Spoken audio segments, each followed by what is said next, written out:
Hello friends, स्वागत है आपका मेरे चैनल ज्योतिष में। आज का विषय है कि 7th हाउस में अगर आपकी कुंडली में शुक्र हो तो क्या फल मिलता है। शुक्र को ज्योतिष में सुंदरता की प्रतिमूर्ति मतलब बहुत सुंदर बताया गया है। उनका रंग श्याम होता है, जिससे शुक्र प्रभावित व्यक्ति के बाल थोड़े घुंघराले होते हैं, वो सौम्य होता है और शुक्र के सांसारिक सुखों का उसे बोध होता है, तो उनके पास वे सुखी संपन्न भी होते हैं और बहुत सारे गुणों से युक्त बताया गया है। यहाँ पर हमारा विषय केवल सप्तम भाव का है, तो शुक्र को विवाह का कारक ग्रह भी बताया गया है। शुक्र को प्रेम का कारक ग्रह भी कहा गया है। एक थ्योरी यह भी है कि जो भाव का कारक ग्रह हो और उसी भाव में हो तो असामान्य परिणाम मिलते हैं। अगर शुक्र पापी ग्रहों के प्रभाव में अगर आपकी कुंडली में है तो वैवाहिक जीवन सुखी नहीं होता। अगर शुक्र पर किसी पापी ग्रह का प्रभाव न हो तो वैवाहिक जीवन सुखद होता है। शुक्र के प्रभाव से जिसकी कुंडली में है शुक्र 7th हाउस में बहुत ही प्रेम करने वाला व्यक्ति होता है।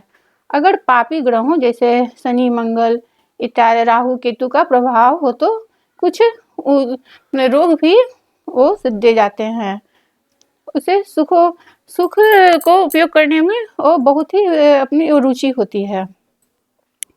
अगर कुंडली में आपकी अब अपनी कुंडली को खोलिए और देखिए कि अगर 7th हाउस में वृश्चिक राशि हो, यानी 8 नंबर अगर लिखा हुआ है आपकी कुंडली में, तो वहाँ पर शुक्र हो तो थोड़ा शुक्र वहाँ पर अपनी पत्नी से कि वे विचारों में विभिन्नता के वजह से या किसी कारण के वजह से पत्नी से थोड़ी दूरी हो जाती है, या भविष्य में मतलब वो आगे जाकर पत्नी की मृत्यु की आशंका भी होती है। अगर शुक्र पापी ग्रहों के साथ हो या नीच राशि में हो शुक्र, तो पत्नी की मृत्यु हो सकती है। लेकिन यहाँ पर और सभी ग्रहों की दृष्टि और प्रभाव को भी देखना पड़ता है। शुक्र से अगर जितने भी ग्रह हो या एक पहले की मान्यता थी, आजकल तो एक विवाह की मान्यता मिलती है, तो पहले जो बहुविवाह का प्रथा था तो उसमें 1-2 ग्रह अगर हों, जितने भी ग्रह हों तो उतना पुनर्विवाह के योग भी ऐसा ज्योतिष में बताया गया कि बनते हैं।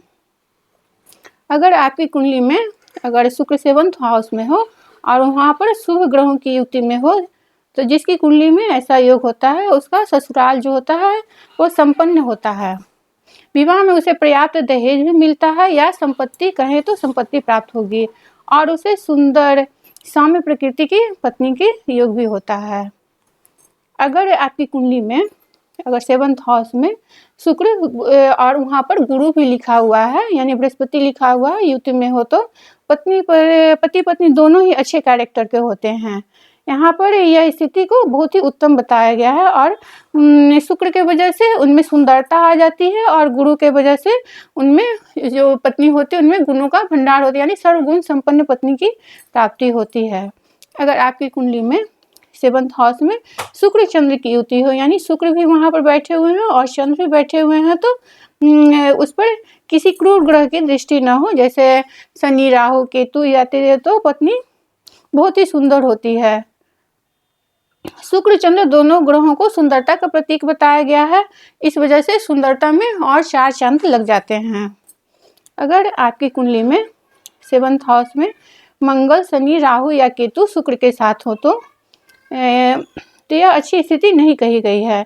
वहाँ पर मंगल ऊर्जा का प्रतीक है और राहु केतु शनि सब थोड़ा लड़ाई झगड़े करवाते हैं, थोड़ा संदेह पति पत्नी में एक दूसरे के प्रति होता है। कभी कभी अच्छे ग्रहों का प्रभाव ना हो तो डाइवोर्स की भी स्थिति वहाँ पर आ जाती है। यहाँ पर डाइवोर्स मेरे कहने से मतलब है कि और सभी ग्रहों की कुंडली में सब विश्लेषण करने के बाद ही कोई निष्कर्ष निकालना चाहिए। दोनों पति पत्नी एक दूसरे को संदेह ज़्यादा करते हैं, जिससे उनमें दूरियां हो जाती है।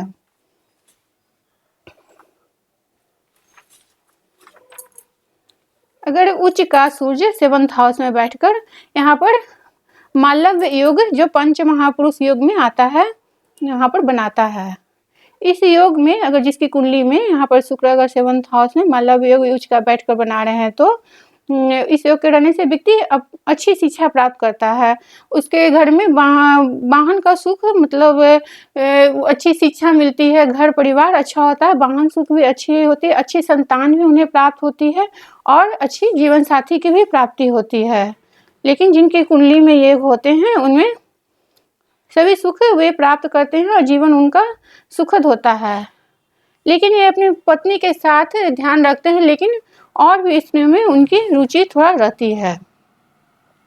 अगर शुक्र एक नंबर लिखा हुआ, 3 नंबर लिखा हुआ है, 7th नंबर लिखा हुआ है, 7th हाउस में अगर ये सब नंबर लिखा वहाँ पर शुक्र बैठे हुए हैं, तो उनकी पत्नी का, जिनकी कुंडली है उनकी पत्नी का रूप रंग बहुत ही सुंदर होता है। लेकिन यह सुंदरता के साथ साथ वो बाहर के कामों में भी बहुत ही रुचि रखती है।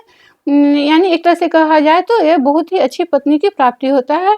उनका जो उनकी पत्नी है उनका बॉडी थोड़ा लंबी चौड़ी होगी और इंटेलिजेंट होती है और दूसरों के साथ किस तरह व्यवहार करना चाहिए उन्हें अच्छी तरह से आता है। वे अपने पति की बहुत ही प्रिय होती हैं। उनके बाल भी बहुत सुंदर होते हैं और लेकिन उनमें एक होता है कि वो अपने पति को लेकर बहुत ही पॉजेसिव होती हैं और उन पर अपना अधिकार जमाने वाली होती हैं। अगर आपकी कुंडली में 7th हाउस में 5 नंबर सिंह राशि या कुंभ राशि 11 नंबर लिखा हुआ है, तो जिनकी कुंडली है उनकी पत्नी थोड़ी सिंपल देखने में होती है और थोड़ा मोटी भी होती हैं। अगर आपकी कुंडली में 7th हाउस में 9 नंबर लिखा हुआ हो तो उनकी पत्नी सुंदर होगी, लंबी होगी और हर एक काम को व्यवस्थित ढंग से करने वाली होती है और अपने पति का समय पर उचित सलाह भी देती है। यहाँ पर गुरु का प्रभाव से 9 नंबर गुरु के को है, इसलिए थोड़ा सा गुरु का प्रभाव भी उनमें आ जाता है। अगर आपकी कुंडली में 7th हाउस में 4 नंबर लिखा हुआ हो, 8 नंबर लिखा हुआ है और 12th नंबर लिखा हुआ है, तो उनकी पत्नी होती है वो थोड़ा स्वार्थी होती है, अपने कामों से मतलब रखने वाली होती है और धन को थोड़ा खर्च करने वाली होती है। सुंदर तो होती है और उनकी आंखें भी बहुत सुंदर होती हैं और बॉडी कंस्ट्रक्शन में वो थोड़ा दुबली पतली होती हैं और लंबी होती हैं। अगर आपकी कुंडली में 2, 6 या 10 नंबर लिखा हुआ है तो जिनकी कुंडली है उनकी जो वाइफ मिलेगी उनका कद ज़्यादा लंबा नहीं होता है और थोड़ा हेल्थ में थोड़ा मोटी टाइप की होती हैं और लेकिन वो दूसरों की सेवा करने में बहुत ही अच्छी होती हैं। उनके बाल भी बहुत सुंदर होते हैं। इस सेवा गुण के कारण वो अपने परिवार में बहुत ही मान सम्मान पाती हैं। अगर आपकी कुंडली में 1 नंबर लिखा हुआ 7th हाउस में या 8 नंबर लिखा हुआ है या 10th नंबर लिखा हुआ है या 11th नंबर लिखा हुआ है, जहाँ पर शुक्र बैठे हुए हैं 7th हाउस में, तो यहाँ पर प्रेम विवाह की संभावना भी बनाते हैं। कभी कभी पति से पत्नी की उम्र थोड़ी अधिक भी हो जाती है और यहाँ ज्योतिष शास्त्र में बताया गया है कि विवाह 28 से 32 वर्ष के बीच में ज़्यादातर होता है। अगर आपको मेरी वीडियो ये पसंद आए तो उसे लाइक करें और मेरे चैनल को सब्सक्राइब करें।